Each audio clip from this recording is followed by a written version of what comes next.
हिंदी की कक्षा में स्वागत है आप लोग का। आज हम पढ़ेंगे व्याकरण, है ना। व्याकरण में जो सबसे शुरुआती इकाई है वो है वर्ण। तो सबसे पहले विचार करते हैं व्याकरण क्या है। आप लोग के लिए सब नया तो है नहीं, फिर भी व्याकरण जो है किसी भाषा को पढ़ना, लिखना या समझना व्याकरण के द्वारा ही होता है। हर भाषा की अपनी एक लिपि होती है ना। जैसे लिखने का तरीका जो ढंग होता है उसे लिपि कहते हैं। तो हिंदी भाषा की जो लिपि है वो देवनागरी लिपि है, जो ब्राह्मी लिपि से निकली हुई है। भाषा क्या है? भाषा जिसके द्वारा हम अपने विचारों का आदान प्रदान करते हैं वो भाषा है। भाषा के 3 रूप हैं, सांकेतिक, लिखित और मौखिक। मौखिक भाषा को भी हम चूँकि आप लोग तो है नहीं इस समय, लेकिन बोल के हम आप लोग कुछ बता रहे थे, जाहिर सी बात है ये मौखिक है। अभी हमने लिखा है, ये लिखित भाषा है। और सांकेतिक भाषा जैसे हम अच्छा बोला चुप रहो या जो भी चीज़ें आप लोग संकेत से बताते हैं, परीक्षा समय तो संकेत से दूसरे का कितना हेल्प करते हैं। पहले क्वेश्चन नंबर पहला का क्या बोलते हैं, ऐसे बोलते हैं, धीरे से ऐसे हाथ को दिखाएंगे, पहला का ऐसे कर देते हैं ना। ठीक है, सांकेतिक भाषा है। आगे है आपका, हाँ बेटा, आगे जो है वर्ण। वर्ण किसे कहते हैं? वर्ण वह है भाषा की सबसे छोटी इकाई जिसे खंड न किया जा सके, वो वर्ण है। भाषा की सबसे लघुतम इकाई ना, सबसे छोटी इकाई को हम वर्ण कहते हैं। वर्ण के 2 भेद हैं यहाँ पे, स्वर और व्यंजन, है ना। स्वर क्या है? स्वर वह है जिसको स्वतंत्र रूप से हम बोलते हैं वो स्वर है, और जो स्वर की सहायता से बोला जाता है वो व्यंजन है ना। इन्हें अज और हल भी कहा जाता है संस्कृत में। अगला है आपका स्वर। स्वर के भेद कितने हैं देखिए, ह्रस्व स्वर, दीर्घ स्वर और प्लुत स्वर, है ना। ह्रस्व स्वर क्या? ह्रस्व स्वर वह है जिसके उच्चारण में 1 मात्रा काल का समय लगे, सबसे कम समय लगे, वो ह्रस्व स्वर है ना।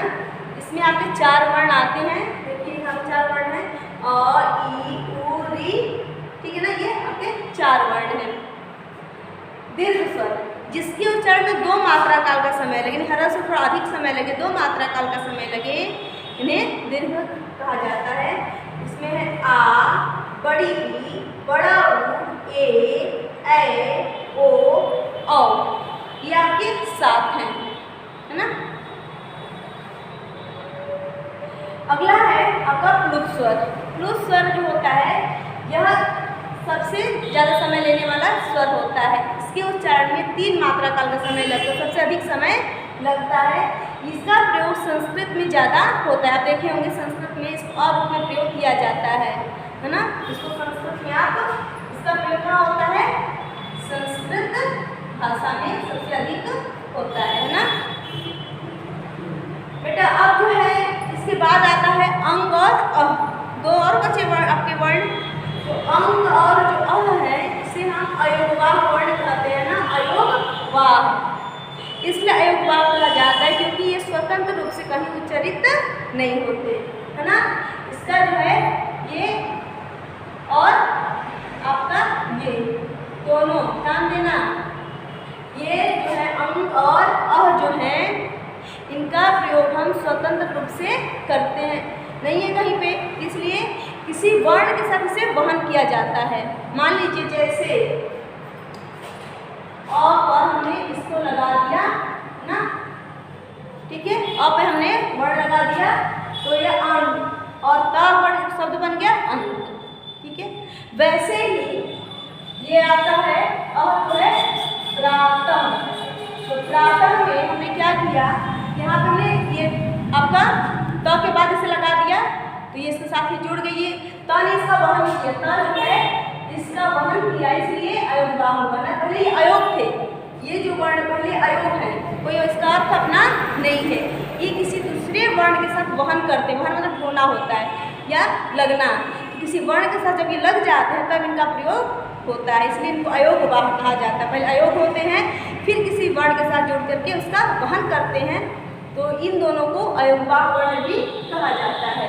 अब ये ध्यान एक चीज रखेंगे क्या बोलते हैं हिंदी में, ध्यान रखिएगा ना। ये इसको बोलते हैं अनुस्वार, ठीक है। इसको बोलते हैं विसर्ग, व्याकरण की भाषा में से बोलते हैं विसर्ग ना। और ये क्या है, अनुनासिक, अनुनासिक, ठीक है। अब बेटा अनुस्वार जो होता है इसका प्रयोग हम नाक से करते हैं, जब इसका उच्चारण हम करते हैं तो नाक से करते हैं, जैसे अंत, है ना। विसर्ग का उच्चारण हकार की ध्वनि के साथ करते हैं, जब हम उच्चारण करते हैं हकार की ध्वनि आती है, जैसे प्रातः, अतः, है ना। अगला है अनुनासिक। अनुनासिक का प्रयोग हम मुंह और नाक दोनों से करते हैं, जैसे होगा आँख, क्या बोलते हैं आँख, क्या है आँख। इसमें आँख में नाक से भी आपको वायु का प्रवाह हो रहा है और मुंह से भी हो रहा है, तो जहाँ मुंह और नाक से बोला जाता है वो अनुनासिक है। अनुस्वार, विसर्ग और अनुनासिक। तो आप पूरे स्वर को समझ गए। स्वर में पहला था ह्रस्वर, दीर्घ स्वर और प्लुत स्वर। ह्रस्व स्वर में एक मात्रा काल का समय लगता है, दीर्घ स्वर में 2 मात्रा काल का समय लगता है और प्लुत स्वर में 3 मात्रा काल का समय लगता है। इसमें आपके 4 वर्ण हैं, इसमें आपके 7 वर्ण हैं। ये जो 4 वर्ण हैं ध्यान रखना, ये क्या है, ये छोटे हैं ना, ये लघु है ना, ह्रस्व है, ये दीर्घ है, ठीक है। जब आप संधि पढ़ेंगी तो दीर्घ संधि इसी पे आधारित है आपका, है ना, ध्यान रखेंगे आप लोग। अगला है अंग। अ जो है आपके अयोगवाह वर्ण है, किसी वर्ण के साथ इसे वहन किया जाता है, अपने आप कहीं इसका प्रयोग नहीं होता है, किसी वर्ण के साथ अगर जुड़ जाते हैं तो इनका प्रयोग होता है।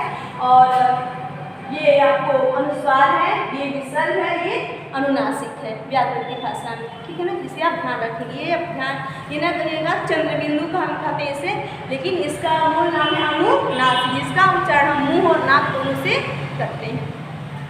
अब आते हैं व्यंजन पे। व्यंजन का मतलब खाना भी होता है, लेकिन ये खाने वाला नहीं है, ये पढ़ने वाला है, ठीक है। तो देखिए व्यंजन में आपकी जो विभाजन किया गया है, स्पर्श व्यंजन, ऊष्म व्यंजन और अंतःस्थ व्यंजन, संयुक्त व्यंजन करके दिया है, ठीक है ना। बेटा व्यंजन मैंने कहा ही कि जो स्वर के सहायता से बोला जाए या लिखा जाए क्या है, व्यंजन है। और स्पर्श व्यंजन में क से लेके म तक के वर्ण आते हैं, क से लेके म तक के वर्ण आपको पूरे आते हैं। इसमें 25 वर्ण आपके शामिल होंगे ना।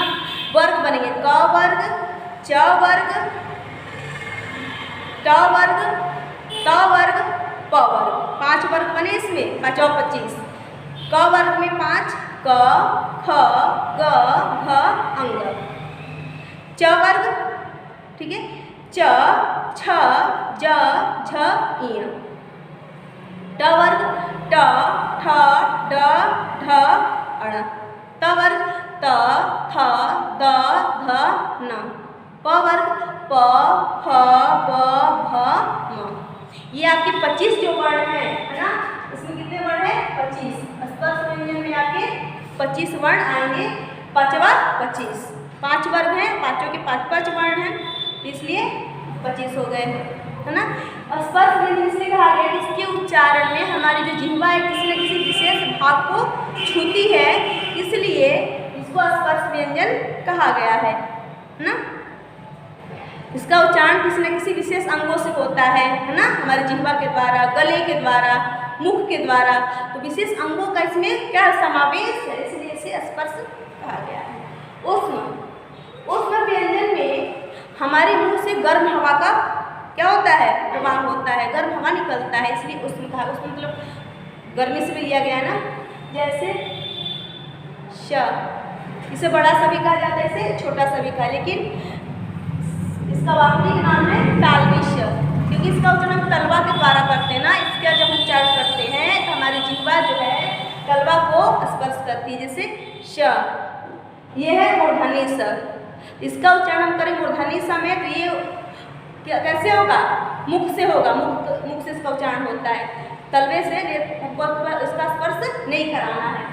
ये होगा दंत। इस सब को बोलेंगे तो हमारी जिह्वा जो दांत को स्पर्श करेगी, इसीलिए नाम दिया गया है तालवी स, मूर्धन्य स, दांती स। दांती स कहेंगे तो आपकी जिह्वा जो दांत को जाके जरूर छुएगी, इसीलिए श होता है, श, है ना, स और स, ठीक है, अलग अलग उच्चारण होता है। ये समय बहुत ज़्यादा आपको ध्यान रखना है। हिंदी में यही बहुत ज़्यादा क्या होता है, अंतर करता है ना।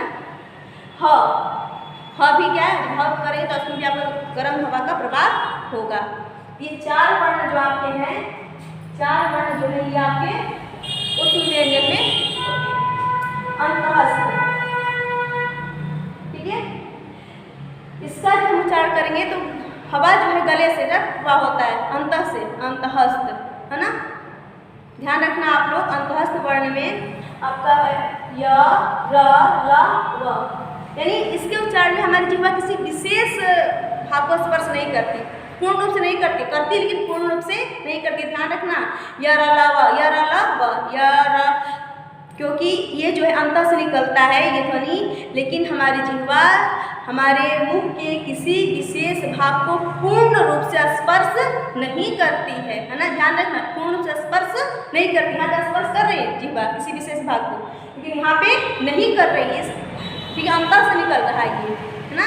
इसलिए अंतःस्थ व्यंजन से कहा जाता है। इसकी संख्या भी य, र, ल, व, य, र, ल, व। ध्यान उच्चारण करके आप देखें, य, र, ल, व, किसी भी विशेष, यानी ये भी कहा जा सकता है हमारी जिह्वा झटके से नीचे गिरती है। इसके उच्चारण में हमारी जिह्वा झटके से नीचे गिरती है ना, य, र, ल, व, ठीक है, य झटके से नीचे गिरती है, इसलिए किसी विशेष भाग को स्पर्श नहीं करती है ना। ये ध्यान रखना, ये चीजें ये स्पर्श करती है, यहाँ स्पर्श करती है, यहाँ पे नहीं ना। हाँ, ठीक है। संयुक्त, संयुक्त व्यंजन जो है 2 व्यंजनों से मिलके बना है ना। जहाँ 2 व्यंजन मिलके एक नए व्यंजन को बनाते हैं संयुक्त व्यंजन कहा जाता है। जैसे छ है, ध्यान देना, यहाँ होगा क, धन, स, इसे पटखगा स यानी मूर्धन्य स बोला जाता है ना, बराबर 6 बनता है। अगला है त्र, तो क, धन, र, बराबर त्र, ठीक है। य, ज, धन, य बराबर ज्ञ, है ना। ज, धन, य बराबर ज्ञ, ठीक है। और स्र, ध्यान देना, ये तालव्य शब्द, ठीक ना।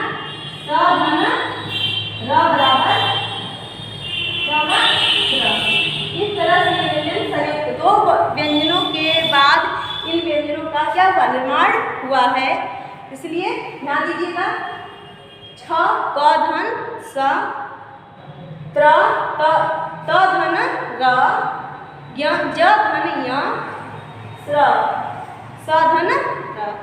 इस तरह से आपका व्यंजन वर्ग का वर्गीकरण किया गया है। बेटा इसे आप ध्यान से पढ़ लेंगे ताकि जब हम संधि पढ़ेंगे तो संधि में आपको परेशानी न हो, क्योंकि जब आप संधि पढ़ेंगी तो आपका संधि जो है वो भी क्या है, 3 प्रकार का है, स्वर संधि, व्यंजन संधि और विसर्ग संधि, है ना। 3 संधियां हैं। तो जाहिर सी बात है कि हमें स्वर, व्यंजन और विसर्ग के बारे में पता हो। विसर्ग तो आप जानती हैं, ये विसर्ग है ना, ये विसर्ग जो आप अपने ये विसर्ग से कहा जाता है, ठीक है। इसके बारे में आप ध्यान से पढ़ लेंगी, आप पढ़ी हैं पहले से भी, इस वीडियो को ध्यान से देखेंगी। और बेटा अगर साफ ना दिखाई दे तो थोड़ा क्वालिटियाँ बढ़ा लेंगे, है ना, क्या पता कभी साफ दिखाई ना दे। और जो आगे पूछना है आप कमेंट से या मैसेज से पूछ सकती हैं। धन्यवाद, अच्छा लगा, हमारे बच्चे कम से कम हमको तो देखें, है ना। Thank you.